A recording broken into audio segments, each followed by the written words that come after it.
Hola, bienvenidos a mi curso de Introducción a la Manipulación de Alimentos.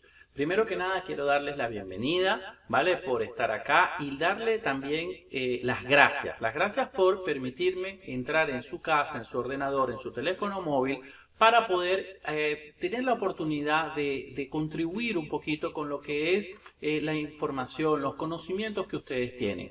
Pero más allá de poder contribuir con los conocimientos, es que me permitan, es darle las gracias por esa oportunidad que me dan de ayudarles a mejorar o asegurar, mejor dicho, asegurar la salud de su familia, ¿vale? ¿Por qué digo esto? Fíjate, hoy vamos a ver una versión de introducción a la manipulación de alimentos, y es que este tema es un tema que nos compete a todos, es un tema que nos compete porque todos aquellos que estamos en una cocina, no hace falta que trabajemos en una cocina, no hace falta que trabajemos en una fábrica de alimentos para que para nosotros sea importante conocer los principios básicos de lo que es la manipulación de alimentos, sino que toda persona que se mete en una cocina a preparar alimentos para sí mismo, para su pareja, para sus hijos, o simplemente que los almacena, que los tiene guardados, cómo guardarlos, qué cosas, cómo organizar la cocina de su casa,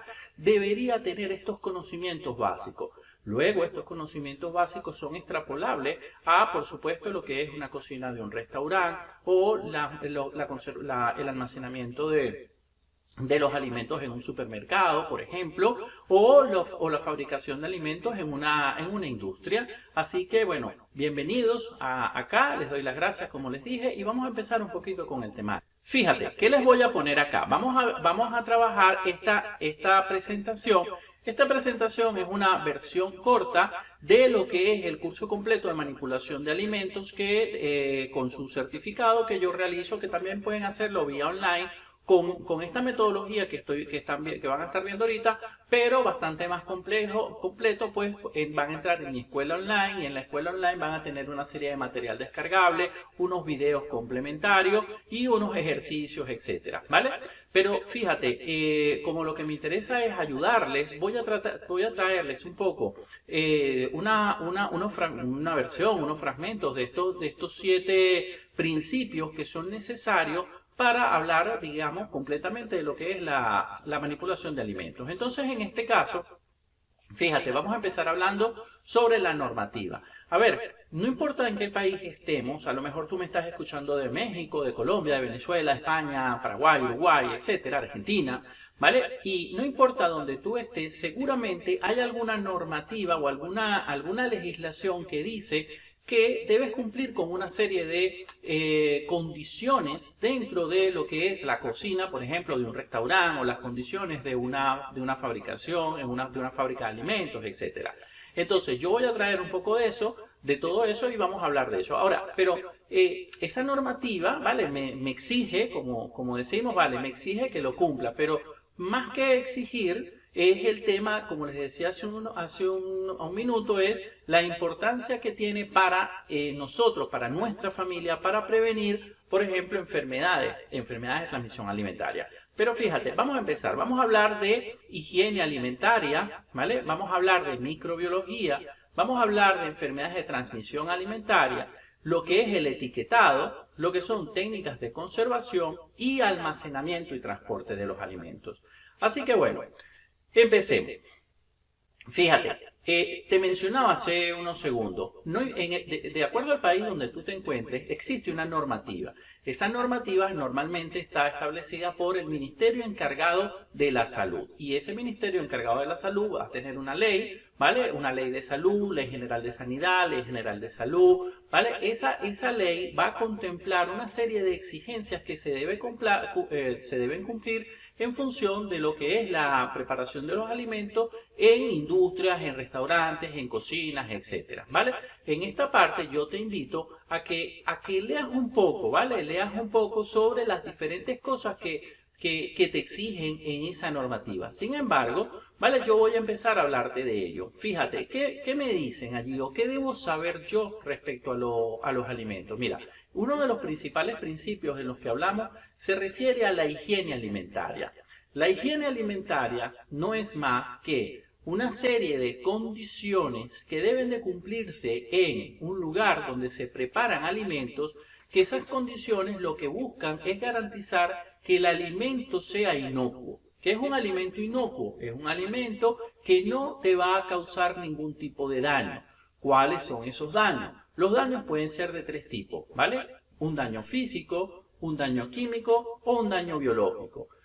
Pero, ¿qué es eso? Mira, un daño físico es, imagínate que tú vienes o compras un alimento y ese alimento viene sellado, un alimento por ejemplo artesanal, y ese alimento viene sellado con unas grapas. Vale, cuando nosotros destapamos ese alimento y esas grapas, si no las retiramos completamente y cae dentro del alimento y nosotros nos comemos eso, por ejemplo, unos cacahuates, unos maní, unos snacks, ¿vale? Y que vienen así envasados artesanalmente. Si nosotros no quitamos esas grapas correctamente, corremos el riesgo de comernos las grapas, que se las coma nuestro hijo, ¿vale? Eso sería un riesgo físico. Otro riesgo físico puede ser que agarres una aceituna y la aceituna con pepa, con semilla, ¿vale? Cuando te la comas, como es una pequeña, ¿vale? Te puedas romper un diente o te la tragues y te ahogues. Ese es otro ejemplo de riesgo físico. Un pescado, por ejemplo, cuando los niños, típico que a veces pasa, que se comen una espina y entonces la espina se les clava aquí atrás en la garganta, eso es un peligro físico, o sea, es un elemento del alimento que te puede causar daño. Entonces, fíjate, esos pequeños ejemplos serían los riesgos físicos. Otro riesgo físico que también es común cuando compramos legumbres como caraotas, lentejas, arvejas, habas, etcétera, vale, pueden venir con piedritas. Saben que si, por ejemplo, antes de la preparación no hacemos la limpieza correctamente de esto y no lo limpiamos, si vienen esas pequeñas piedritas, las preparamos y no las comemos, lo sentiríamos, ¿vale? Ya sea porque las mordemos o porque nos las tragamos. Y otro que también es bastante peligroso es el hecho de que en una cocina, por ejemplo, se rompa algo y los fragmentos de vidrio, algo de vidrio, y que esos fragmentos de vidrio que saltan por todos lados caigan en un alimento. Entonces es un riesgo físico donde ese pedazo de vidrio pues pueda caer en el alimento y cuando lo tragáramos, ¿vale? Que Dios lo quiera, eso vaya a ser algún tipo de corte a nivel de esófago, ¿vale? Con todo ese serie de ejemplos son ejemplos riesgo físico. Luego que tenemos riesgo químico. Un riesgo químico común es, por ejemplo, cuando tenemos un desinfectante o una lejía o alguna cosa de esa en la cocina y no la tenemos separada de los alimentos y los alimentos ya sea porque se derrama sobre los alimentos, ya sea porque se impregnan los olores, etcétera, agarran esos productos químicos y se convierten en un riesgo para nosotros, ¿vale? Otro ejemplo de riesgo químico lo tienen, por ejemplo, cuando los animales del campo, en fincas que no están bien controladas, por ejemplo, son administrados con medicamentos o sí, con sustancias químicas y el animal una vez cuando lo sacrifican, lo benefician pues para el consumo humano, esa carne puede traer restos de medicamentos. Ese sería otro riesgo químico. Otro riesgo químico sería que en las plantaciones, cuando se hace el riego con fertilizante, no lavamos las frutas, las lechugas, los tomates, etcétera, y los restos de esos fumigantes, pues, de esos fertilizantes pueden llegar a nuestro cuerpo. Entonces, esa sería una serie de lo que serían los riesgos químicos. Y los riesgos biológicos, que son, digamos, un poco los más comunes, son todas aquellas virus, bacterias o parásitos que pueden estar contaminando el alimento, ya sea porque son externos o ya sea porque vienen directamente con el alimento. ¿Cómo es eso? Fíjate, imagínate cuando sacamos la leche de la vaca, ¿vale? Esa leche que sale de la ubre de la vaca ya viene con una serie de contaminantes. Si esa leche no es pasteurizada, esos elementos nos enfermarían, ¿vale? Entonces, ese es un ejemplo. Otro ejemplo sería una fruta que venga contaminada con alguna parásito, alguna bacteria o alguna cosa, ¿vale? ¿Propio de qué? Propio de la naturaleza, de lo que viene, del mismo árbol o de los pájaros que van y vienen, ¿vale? O las moscas cuando van y se paran en la basura y después se paran en los alimentos y nos dejan las bacterias que vienen en sus patitas, la dejan sobre los alimentos en los que se pararon, por ejemplo. Esos serían todos los que serían contaminantes biológicos, ¿vale? Entonces, cuando hablamos de higiene alimentaria, lo que se trata es que de una serie de condiciones que se deben tener en cocina en la cocina, en la preparación, para eliminar esos posibles peligros, ¿vale? Ahora, ¿qué condiciones son estas? Fíjate, ustedes habrán escuchado o sabrán de alguna manera que, por ejemplo, en una cocina tenemos que tener, por ejemplo, una frecuente limpieza, utilizar productos desinfectantes. ¿Por qué tenemos que utilizar desinfectantes? Bueno, porque tenemos que eliminar esas bacterias o esos elementos biológicos que pueden estar contaminando los alimentos.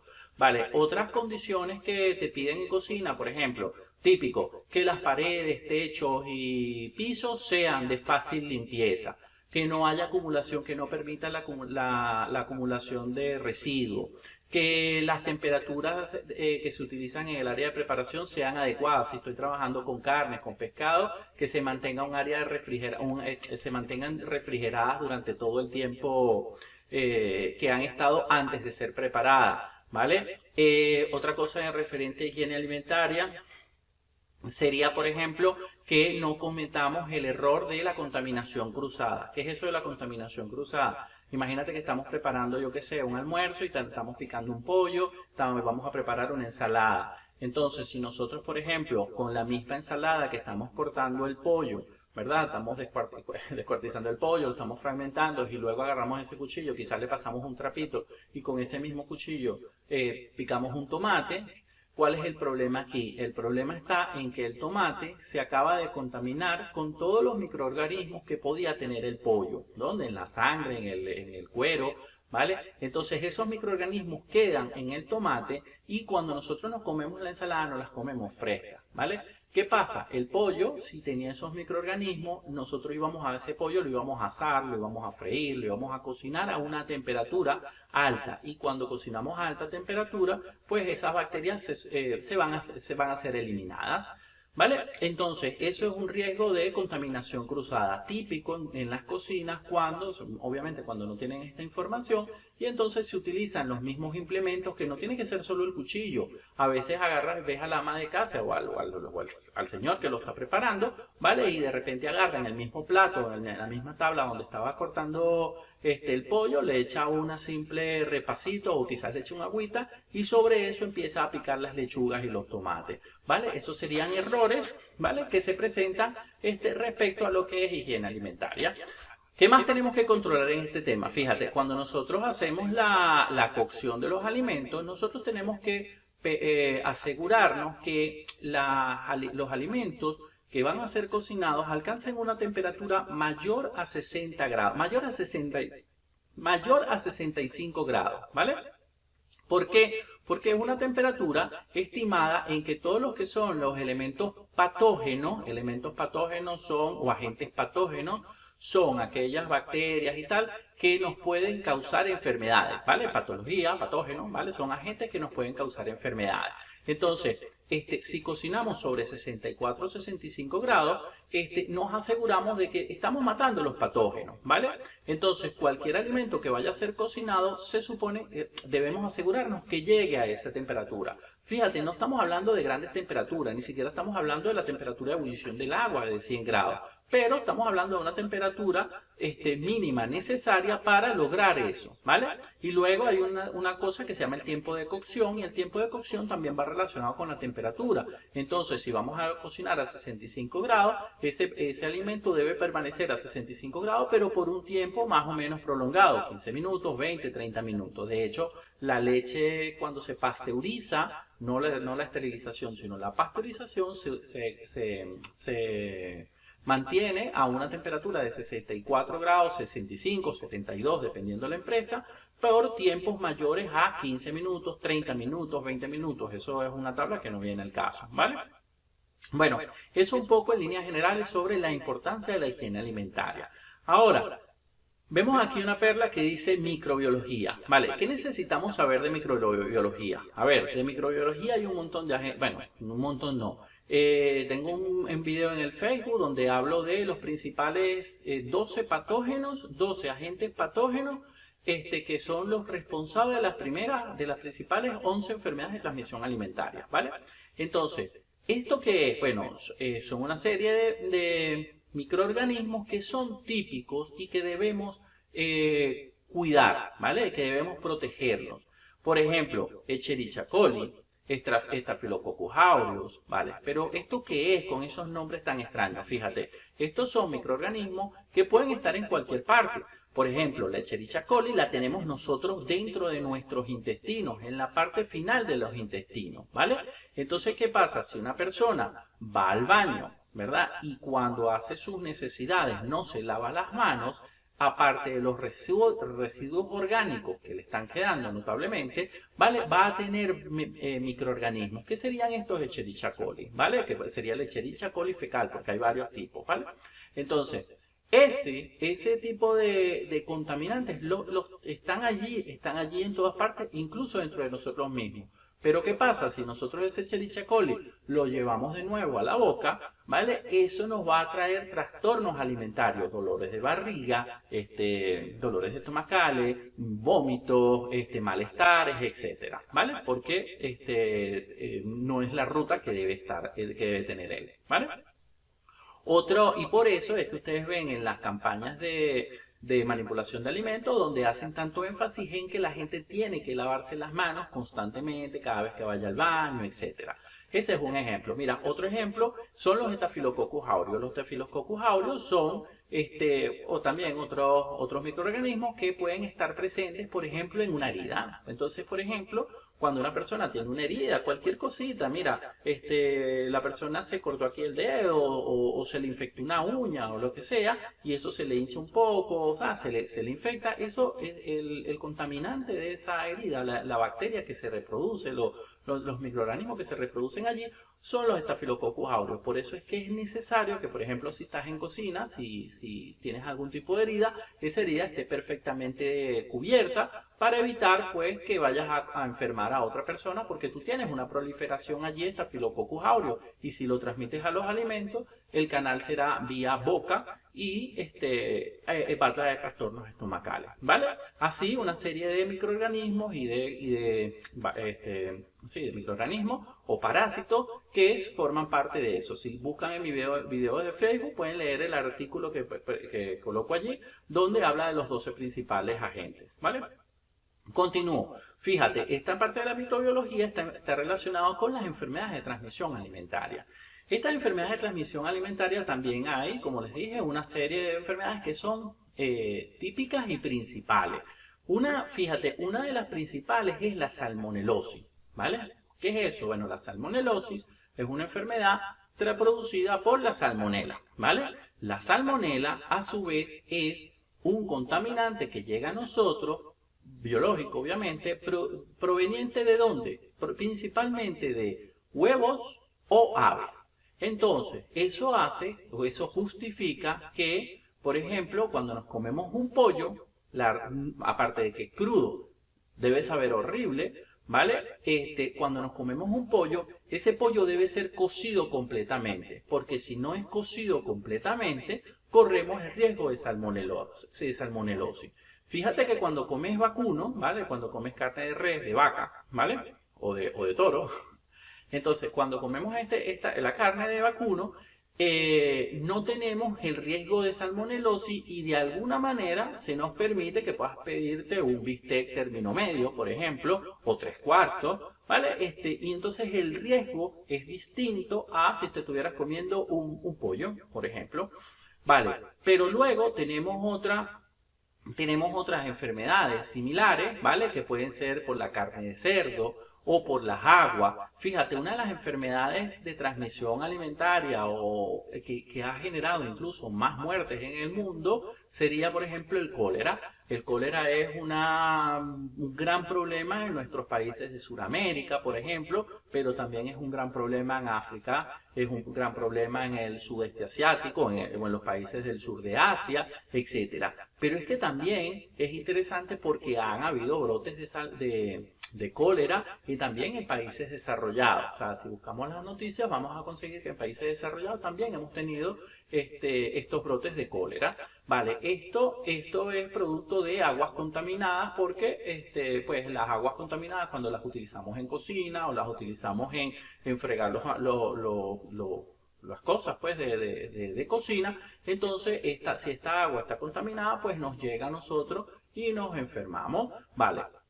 Entonces, todo este tipo de enfermedades se catalogan como enfermedades de transmisión alimentaria. Hay otra serie de enfermedades que yo las detallo y doy mayor explicación en mi curso completo, ¿vale? Porque aquí no tengo tiempo, es un curso más corto en el que no puedo extenderme mucho. Ahora, otro de los elementos importantes cuando hablamos de manipulación de alimentos, ¿vale? Está relacionado con el etiquetado. A ver, ¿por qué está relacionado con el etiquetado? Fíjense ustedes que el etiquetado, cuando nosotros compramos un alimento, lo principal, nuestra vía de comunicación entre ese alimento y nosotros, ¿verdad? Antes de comerlo, ¿vale? Ese alimento nos está diciendo algo, ¿sí? Él se está comunicando con nosotros, nos está hablando. Nos dice, ¿verdad? Yo qué sé, ketchup, ¿vale? Salsa a base de tomate, preparada con tomate, pasta de tomate, agua, edulcorante, conservante, E100 y pico, E200 tal, E400 pa, E500 tal, E700 tal. Vale, yo sé que se lo he hecho a las patatas fritas, está buenísimo, se lo he hecho al sándwich o al perro caliente o al hot dog y está buenísimo, pero él me está diciendo algo, ¿sí? Vale, ¿y qué importa eso? Mira, importa mucho, importa mucho. Hoy en día que se ha proliferado, no, se ha descubierto que una parte considerable de la población ha manifestado alergias a los alimentos, ¿vale? Pero no tanto a los alimentos, ha manifestado alergia a ingredientes o a componentes de los alimentos. Entonces, en el etiquetado nosotros tenemos la posibilidad de observar si un elemento de esos a los que podemos ser alérgicos, si se encuentra en ese alimento, ¿vale?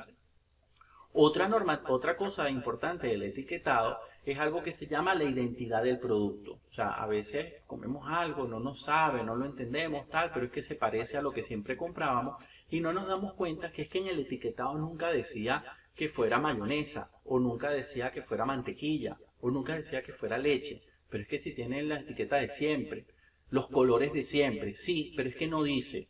No quiero nombrar marca porque es un curso, este curso que les está llegando a ustedes, esta versión es una versión gratuita y pues mucha gente lo va a ver. No quiero hablar de marca, pero hay algunos productos que a pesar de que usan los colores de siempre, ya el producto no es lo que es. Si ustedes buscan ese producto que están comprando y leen, en ninguna parte va a decir lo que ustedes creen que están comprando.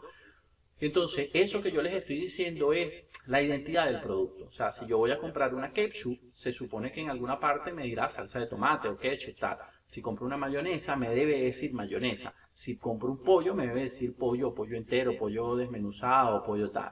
¿Vale? Si veo un preparado allí que está buenísimo, pero no me dice que sea pollo, o me dice esto de pollo, me dice deditos de pollo, o me dice cosas así, tengo que leer un poco más para saber qué es lo que estoy comprando, ¿vale? Entonces el etiquetado es ese puente, ¿vale? Ese puente de comunicación entre el alimento y yo, ¿sí? O entre el alimento y mis hijos, o entre el alimento y mi familia, ¿vale? La sexta perla de este curso corto, ¿vale? Importante, esta parte del etiquetado, para las personas, si alguno de los que me está escuchando es una persona alérgica o su familia es alérgica, lo desarrollo muy bien o bastante extenso y bien detallado en lo que es el curso de alimentos alergénicos. Así que si están interesados, ¿vale? En ese curso me pueden comunicar como llegaron hasta mí vía correo electrónico, la página de Facebook, la página web, ¿vale? Y se pueden enterar un poco del contenido, el costo y todo de ese curso de alimentos alergénicos. Esto es importante porque hay personas que no consiguen información y realmente hay personas que son alérgicos a productos que parece un poco inverosímil, pero lo es, ¿vale? Así que si están buscando información, pues consúltenme. Fíjate, vamos a hablar ahora de las técnicas de conservación. Fíjate, las técnicas de conservación, cuando nosotros Cuando nosotros queremos conservar un alimento, bueno, cuando se conserva un alimento, básicamente se cumplen, creo que son 5 o 6 principios. Vale, primero, nosotros somos humanos, ¿verdad? Somos personas, somos orgánicos, tal, seres vivos. Entonces, ¿qué comemos? Seres vivos. Muertos, pero eran seres vivos. ¿Cómo es eso? ¿Qué comes tú? ¿Qué comes tú? Yo como pollo, yo como carne, yo como pescado, yo como cerdo, yo como tomate, lechuga, ¿vale? Como trigo, como pasta, ¿vale? ¿Qué era eso? Animales, cadáveres, como cadáveres de animales, ¿vale? Como animales muertos y como vegetales muertos, ¿vale? Están cortados, están muertos, ¿vale? El tomate, la lechuga, tal, ¿vale? Entonces, estos fueron seres vivos. Entonces, comemos algo que se asemeja a nuestro organismo y lo comemos porque así lo necesitamos. No comemos plástico, ni comemos madera, ¿vale? Ni comemos papel. ¿Por qué no podríamos digerirlo? Vale. Entonces, digamos, sustancias que llamamos alimentos, ¿vale? Para que nos duren, aplicamos técnicas de conservación o para que duren los anaqueles, se utilizan técnicas de conservación. ¿Cuáles? Bueno, fíjate, si somos seres vivos y comemos lo que eran seres vivos, esos seres vivos, ¿vale? Ellos a su vez pueden tener bacterias, ¿vale? A ver, lo explico mejor. Los queremos conservar y cuando decimos conservar es que no queremos que se dañen. Y si no queremos que se dañen es porque las bacterias que pueden estar allí contaminando, que también se alimentan de esto porque eran seres vivos, entonces queremos evitar que proliferen. Entonces las bacterias que están allí, ¿vale? Son como nosotros. ¿Cómo es eso? Vale, nosotros respiramos, ¿verdad? Las bacterias también. Hay unas que no necesitan oxígeno, pero hay otras que sí. Esas bacterias que están allí, como nosotros, necesitan agua, ¿sí? Entonces necesitan agua, necesitan oxígeno, necesitan alimento, necesitan una temperatura adecuada, una temperatura cómoda para poder vivir. Entonces, ¿qué técnicas de conservación se utilizan? Vale, se tratan de colocar, se trata de fastidiarle un poquito la vida a esas bacterias. ¿Cómo? Le quitamos el oxígeno, ¿vale? Y nace el empacado al vacío, o nace el empacado, ¿vale? Cuando lo aislamos del aire, lo estamos empacando. Pero si además le hacemos un empacado al vacío, le sacamos todo el oxígeno posible para que las bacterias que necesitan oxígeno no puedan respirar. ¿Ves cómo funciona? Necesitan agua, entonces les quitamos el agua. ¿Cómo les quitan el agua? Agarran el maíz y lo convierten en harina de maíz, agarran el trigo y lo convierten en harina de trigo. ¿Qué es la harina de trigo? Es un producto que se ve así, como es un polvo que no tiene nada de humedad, ¿vale? No tiene nada de humedad porque se les extrajo el agua, ¿vale? Un ejemplo también es un fruto secado, ¿vale? No el fruto seco, sino la fruta secada. Si tú agarras un plátano, agarras una piña y la pones a hacer un proceso de decación, la deshidratas, ¿vale? Le quitas el agua y eso te dura mucho. O un tomate deshidratado, por ejemplo, te dura mucho. Vale, fíjate, esas técnicas de conservación tratan de eliminarle el agua o de eliminarle, ¿qué fue lo que dije? El oxígeno, ¿vale? Pero otra técnica de conservación, por ejemplo, una mermelada. ¿Cuánto tiempo dura una mermelada? ¿Vale? O un pescado salado, ¿cuánto tiempo dura? O un jamón, ¿vale? De estos salados. ¿Qué significa eso? Son alimentos que se les ha agregado sal o azúcar o mucho azúcar. ¿Y qué hace la sal o ese azúcar? Agarra el agua que estaba en el alimento y la pone indisponible. Es como que la hace no disponible. Es como que tú estuvieras tirado en una isla sin agua, pero es una isla, tienes todo el mar, ¿vale? ¿Qué significa? ¿Que te vas a tomar el agua de mar? No puedes, ¿vale? Imagínate que tienes a las bacterias metidas en un pescado salado, ¿vale? Entonces la sal penetra en el músculo, en la carne, y el agua que estaba interna, ¿verdad? Queda salada, entonces la bacteria no puede utilizar esa agua. Lo mismo con el azúcar. Imagínate que tú estás en la isla y lo único que tienes es miel. Vale, la miel te va a quitar la sed, la miel te va a requerir, te va a dar el agua que necesitas. No, entonces la bacteria en una mermelada no, o sea, por eso es que una mermelada te va a durar 3 o 5 años o más, no lo sé, ¿vale? Entonces ese es el criterio que se utiliza en las diferentes técnicas de conservación. Y la última La última no, la última que voy a mencionar yo ahorita son las temperaturas, ¿vale? Si nosotros estamos en un ambiente aceptable hasta cierta temperatura, en el caso de las bacterias, su rango de aceptabilidad es más amplio. Ellas pueden estar cómodas entre 5 y 60 grados. Entonces, como entre 5 y 60 grados se pueden reproducir, ¿vale? Mejor están a 30, mejor están a 35, pero si las llevan a 50 también pueden seguir existiendo, ¿vale? Entonces, como ese es su rango de temperatura en el que ellas pueden sobrevivir, lo que se hace es o las calientas, por eso hablaba de que tienes que estar por encima de 60 grados, o calientas o enfría, pero con la observación de que cuando enfriamos no las matamos, las dormimos, ¿vale? Sí, las aletargamos, las dormimos, las inactivamos, ¿sí? Pero no se matan con la congelación, no se matan con la refrigeración. ¿Vale? Eso sería el principio de la técnica de conservación, es sacarla de su zona de confort, ¿vale? Y por último, cuando hablamos de almacenamiento y transporte, en almacenamiento y transporte de los alimentos, ¿qué debemos cumplir? Vale, algunos principios básicos es que no haya contaminación cruzada, que hablé hace un rato, entonces no podemos almacenar, por ejemplo, alimentos con productos químicos, no podemos almacenar alimentos frescos con alimentos cocidos, no podemos almacenar los productos destapados, ¿vale? Tienen que estar correctamente sellados para evitar esa contaminación con el aire, ¿vale?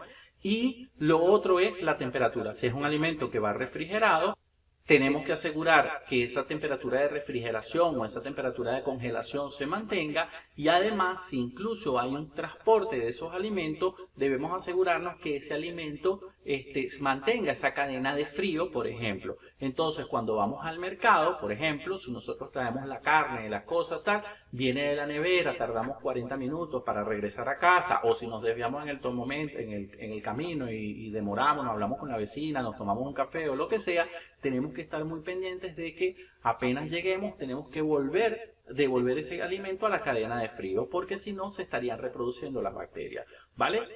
Entonces, fíjate, en resumen,